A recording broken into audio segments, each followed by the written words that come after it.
Premier বিশ্ববিদ্যালয়ের মালিকানা Chittagong city কর্পোরেশনের কাছে ফিরিয়ে দেবার দাবিতে প্রেস ক্লাবের সংবাদ সম্মেলনটি ওই বিশ্ববিদ্যালয়ের সকল শিক্ষার্থীদের ৯ দাবি করে ক্যাম্পাসে পাল্টা সংবাদ সম্মেলন করা হয়েছে।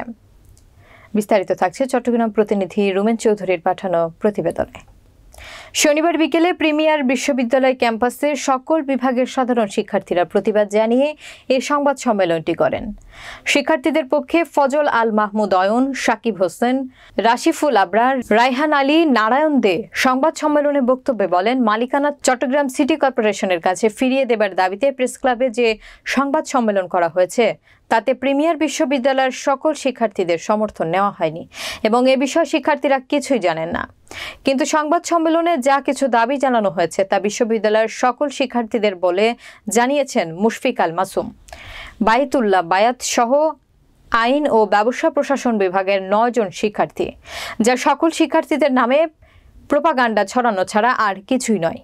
বিশ্ববিদ্যালয়টি কে পরিচালনা করবে সেটা সিদ্ধান্ত দেবে আদালত এবং ট্রাস্টি বোর্ড কর্তৃপক্ষ।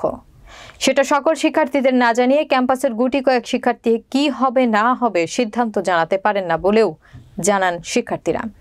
এ সময় সাংবাদিকদের এ ব্যাপারে সজাগ থাকার আহ্বান জানান সাধারণ শিক্ষার্থীরা। আপনারা যারা জানেন এবং যারা দেখেছেন, গতকাল কিছু শিক্ষার্থী প্রিমিয়ার বিশ্ববিদ্যালয়ের যারা বিভিন্ন বিভাগে পড়াশোনা করছে, যাদের অংশটা খুবই কম, তারা 4 জন 5 জন বা 6 জনের মতো যারা আলাদা করে বিভিন্ন ধরনের কথাবার্তা বলে, প্রোপাগান্ডা ছড়ায় এবং বিভিন্ন ধরনের আলোচনা মিডিয়ায় নিয়ে আসে।